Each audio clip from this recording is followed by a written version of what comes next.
Hello बच्चों। बेटा, आप कहाँ कहाँ के रहने वाले हैं? अलग अलग जगहों के रहने वाले हैं। तो आप आने जाने के लिए जिन साधनों का प्रयोग करते हैं, उपयोग करते हैं, उन्हें हम यातायात के साधन कहते हैं। तो जैसा कि आप पाठशाला में आते हैं तो उनके लिए आप कौन कौन से साधनों का इस्तेमाल करते हैं? कई बच्चे तो पाठशाला में पैदल आते होंगे, कई स्कूटर से आते होंगे, कई बच्चे गाड़ी से आते होंगे और कई साइकिल से आते होंगे। तो इसी तरह से बेटा, आज मैं आपको हेयर एंड देयर जो लेसन है आपका, उसमें मैं आपको ट्रांसपोर्ट के जो साधन है, आपके यातायात के जो साधन है, उनके बारे में बताऊंगी। तो सबसे पहले, आप अगर जम्मू में रहते हैं तो आपको पता होना चाहिए कि सबसे अच्छा जो आजकल साधन चला है वो ई रिक्शा का साधन चला है। ई रिक्शा से आप आसानी से जो है पाठशाला में आ सकते हैं।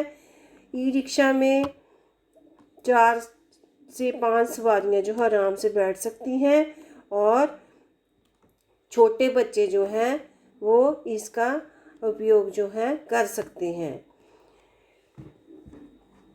कई बार आप ई रिक्शा से नहीं आना चाहें तो आप वैन से भी आ सकते हैं। वैन में भी स्कूल बस जो है कई बच्चों ने स्कूल बस लगाई होती है तो कई वैन में आते हैं। तो वैन भी एक अच्छा साधन है। तो कुछ बच्चे जो हैं अपने माता पिता के साथ स्कूटर पे आते हैं। तो स्कूटर जो है आने जाने के लिए एक अच्छा साधन है। ये भी छोटे बच्चों के लिए सही है। अपने माता पिता के साथ अगर आप आते हैं तो स्कूटर पे आराम से आ सकते हैं।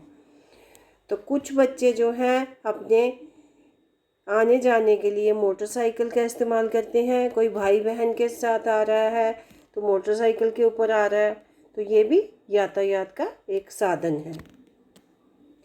इसी तरह से बेटा, जो ट्रैक्टर है ये हमारे खास करके खेती बाड़ी में काम आता है, जो कि किसान अपने फसलों के बोने के काम में लाते हैं। ये उन फसलों को जोतने के काम में आता है ये, और खेती को जो है आसानी से किसान लोग जो है इसे जो भी कोई बीज बोना चाहते हैं खेती बाड़ी में उसका उपयोग करते हैं। इसी तरह से टेम्पू का इस्तेमाल भी सामान ढोने के लिए किया जाता है। लोग जो है कुछ मात्रा में सामान जो है इसमें ले जाकर आगे पीछे जो है अपने स्टेशनों पर ले जाते हैं। आने जाने की ये अच्छी सुविधा है। तो ये यातायात के साधन है। इसी तरह से कुछ बच्चों को साइकिल चलाने का बहुत अधिक शौक है। बच्चे बहुत इंटरेस्ट से चलाते हैं साइकिल। तो साइकिल जो है आपके लिए एक अच्छी सवारी है।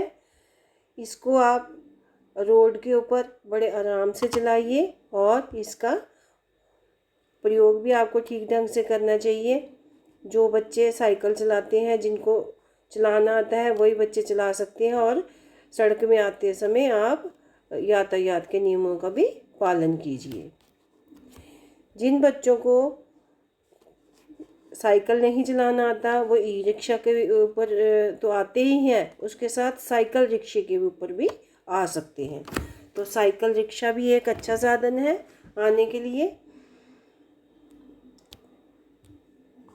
ट्रक भी हमारे यातायात का साधन है। ट्रक में हम सामान जो है ज़्यादा मात्रा में जो है लोग एक स्थान से दूसरे स्थान पर ले जाते हैं, परंतु इससे जो है भारी मात्रा में जो सब्जियां जहाँ कोई कच्चा सामान हो या कोई सब्जियां, जहाँ रेत, जहाँ कोई आपका लोहा आयरन का सामान हो गया, कोई भी चीज़ जो है एक जगह से दूसरी जगह भिजवा सकते हैं आप। जैसे दिल्ली से जम्मू कोई सामान लेके जाना है तो आप ट्रक में आसानी से ले जा सकते हैं।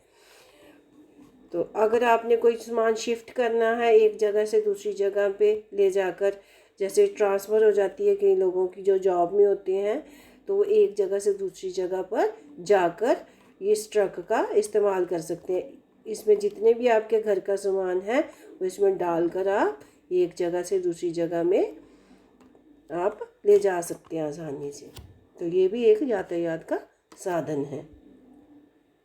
इसी तरह से कुछ लोग जो हैं गांव में रहते हैं वो बैलगाड़ी का इस्तेमाल करते हैं, तो बैलगाड़ी बहुत काम आती है उनके लिए, ये भी एक यातायात का साधन है। तो बैलों की सहायता से वे कुछ जो किसान लोग हैं वो एक जगह से दूसरी जगह इसको ले जाने में बैलगाड़ी उनको सहायता करती है। उसके बाद बच्चे आपका आ गया अगला बस। बस तो सबको ही पता है कि बस किस काम आती है। बस जो है यातायात का एक साधन है। इसमें बहुत सारी सवारियां बैठकर जो है एक स्थान से दूसरे स्थान जा सकती हैं। जैसे कि जम्मू से पठानकोट जाना, आपको जब जम्मू से दिल्ली जाना है तो आप दिल्ली तक यात्रा कर सकते हैं, चंडीगढ़ जा सकते हैं, अमृतसर जा सकते हैं। इसके लिए हमारे जम्मू कश्मीर परिवहन निगम ने जो है अलग अलग यात्रा के लिए जो है सेवाएं दी हैं। बसें अलग अलग लगाई हैं। पंजाब रोडवेज़ वालों ने अलग से बसें लगाई हैं, हिमाचल रोडवेज़ वालों ने अलग से बसेस लगाई हैं, और जम्मू कश्मीर वालों ने जो रोडवेज़ वाले उन्होंने अलग से बसें लगाई हैं। अब तो ई बसेस भी चल पड़ी हैं, उसमें भी आप यात्रा कर सकते हैं। ये यातायात के साधन हैं। कुछ यातायात के साधन जो हैं आपकी मालगाड़ी है। मालगाड़ी से क्या करते हो आप, कोई भी सामान जो है लेके जाना चाहते हो तो इस मालगाड़ी में आप कच्चा माल या कोई भारी मात्रा में कोई सामान ले जाना है एक जगह से दूसरी जगह पे, तो इसमें डाल के आप भिजवा सकते हो। मालगाड़ी में जैसे दिल्ली में सामान आपके भिजवाना है कोई, तो आप इस मालगाड़ी में जाके आप किसकी बुकिंग करवा के आप अपना सामान भिजवा सकते हैं। कई कई गाड़ियाँ लेके जाती हैं मालगाड़ी में, कई और भी ज़रूरतमंद जो सामान है आपका वो इसमें ले जा सकते हैं। अब रॉकेट आपका साइंटिस्ट जितने भी हैं रॉकेट का अंतरिक्ष में जाने के लिए इसका प्रयोग करते हैं। जितने भी हमारे साइंटिस्ट हैं वो रॉकेट से जाकर अलग अलग खोजें करते हैं, जो कि ये विज्ञान जो हमारा साइंटिस्ट हैं जो इसके लिए रॉकेट का इस्तेमाल कर रहे हैं। आप अगर अंतरिक्ष में यात्रा करना चाहते हैं, जैसे कि पिछले दिनों में कहा गया था कि कई लोग अंतरिक्ष में भी अपनी ज़मीन खरीद सकते हैं, तो जैसे कि जो बड़े बड़े लोग हैं उन्होंने अंतरिक्ष में कईयों ने ज़मीन ली है, परंतु अंतरिक्ष में ऑक्सीजन की कमी है, इस कारण वहाँ पर ज़्यादा लोग जाना पसंद नहीं करते हैं। परंतु कुछ लोगों की इच्छा होती है कि हम अंतरिक्ष में जाएं। हमारे अंतरिक्ष में बहुत वैज्ञानिक गए हैं, तो उन्होंने जो है अंतरिक्ष में यात्रा की है। जैसे कल्पना चावला हो गया आपकी, वो अंतरिक्ष में यात्रा करके आए हैं। ठीक है, इसी तरह से और भी बहुत सारे वैज्ञानिक हुए हमारे हिंदुस्तान के, तो वो ये यातायात के साधनों का एक नियम है, उनके लिए यो साइंटिस्ट है। आगे आपका आ गया तांगा। तांगा भी आपका यातायात का साधन है। ये पंजाब में ज़्यादातर तांगे चलते हैं। इसमें लोग बैठ के एक जगह से दूसरी जगह छोटे छोटे स्टेशनों पर जा सकते हैं। ऑटो रिक्शा हो गया आपका। ऑटो रिक्शा जम्मू में भी चलते हैं, तो ऑटो रिक्शा में बैठकर आप जैसे कि आपने छोटी छोटी जगह पे जाना है, यहाँ से जैसे गांधीनगर जाना है, जहाँ आपको जहाँ पे आप रहते हो, जैसे यहाँ से आपको स्कूल से कहीं और जाना है, तो आप इस ऑटो रिक्शा का इस्तेमाल कर सकते हैं।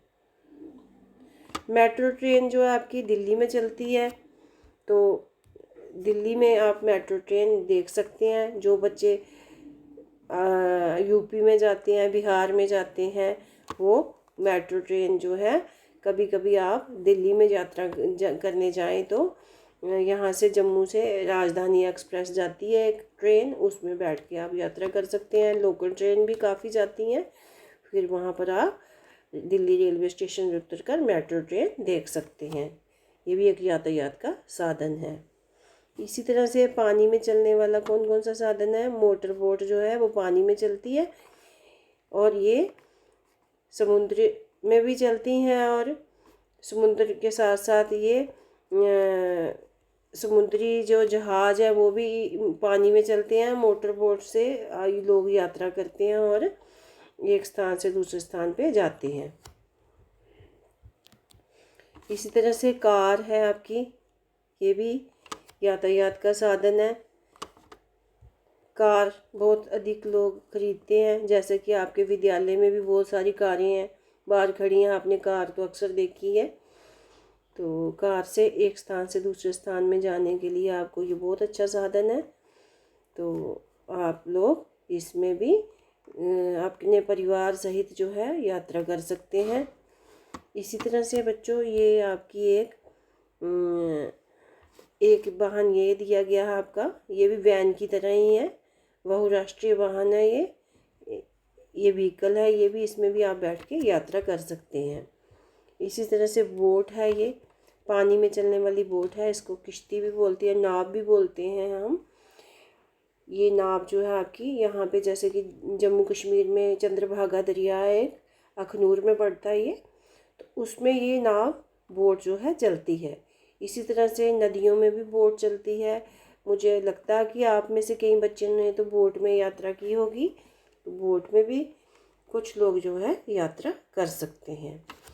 तो बच्चों आपने देखा कि इतने सारे जो यातायात के साधन मैंने आज आपको समझाए हैं, इनमें से आपको कुछ की जानकारी तो होगी। तो जिस तरह से ये हेलीकॉप्टर है, हेलीकॉप्टर में भी कुछ लोग बैठते हैं और यात्रा करते हैं, हवाई यात्रा करते हैं। तो हेलीकॉप्टर में भी लोग यातायात के साधन का प्रयोग करते हैं। इसी तरह से आपका शिप है, शिप जो है ये समुद्री जहाज़ है आपका, इसमें आप समुद्र में यात्रा कर सकते हैं। इसमें बहुत सारे लोग बैठकर एक स्थान से दूसरे स्थान पर जा सकते हैं। तो कई लोग जो हैं समुद्र में, जैसे बम्बई है हमारी, मुंबई में जो है ये समुद्री जहाज़ आप देख सकते हैं। तो जो भी समुद्री क्षेत्र है हिंदुस्तान में, कभी आपको जाने का मौका मिले तो आप वहाँ पर जाइए और यात्रा कीजिए। जब आप बड़े हो जाएंगे तो आप इन जगहों पर जाइए और यात्रा कीजिए। तो बच्चे आज आपको पता चल गया होगा, इसमें से कुछ एक जो आपको यातायात के साधन है उनके बारे में जानकारी मिल गई होगी। तो अगर आपको इसके बारे में पता चल गया है तो मैं आशा करती हूँ कि आप ये जल्दी से जल्दी याद करके सुनाएंगे, और इसे अपने आप अभ्यास पुस्तिका पर भी ड्रा करना, बनाना और मुझे दिखाना। तो मैं आशा करती हूँ कि अब मैं आपको एक क्वेश्चन पूछूंगी कि मुझे ये बताना है कि आपने जितने भी मैंने यातायात के साधन आपको बताए हैं, तो उसमें से हवा में चलने वाले कौन से यातायात के साधन हैं? स्काई में और विंड में कौन कौन से ये चलते हैं ट्रांसपोर्ट? और अर्थ पे कौन से ट्रांसपोर्ट चलते हैं? और वाटर में कौन से ट्रांसपोर्ट चलते हैं? ये क्वेश्चन है एक आपके लिए, और आप बच्चे ये मुझे बताएंगे। और मैं आशा करती हूँ कि आपको ये समझ आ गया होगा। जिन बच्चों को ये आ जाता है तो मुझे कृपया करके आप 1 बाय 1 करके ये स्टूडेंट जो है मुझे बताएंगे। तो आज के लिए इतना ही काफ़ी है। ओके बच्चों, तो फिर कल मिलते हैं नेक्स्ट चैप्टर के साथ। इसी के बारे में फिर से डिस्कस कर लेंगे। अगर आपको ये समझ आ गया होगा तो मुझे बताइएगा। ओके बेटा।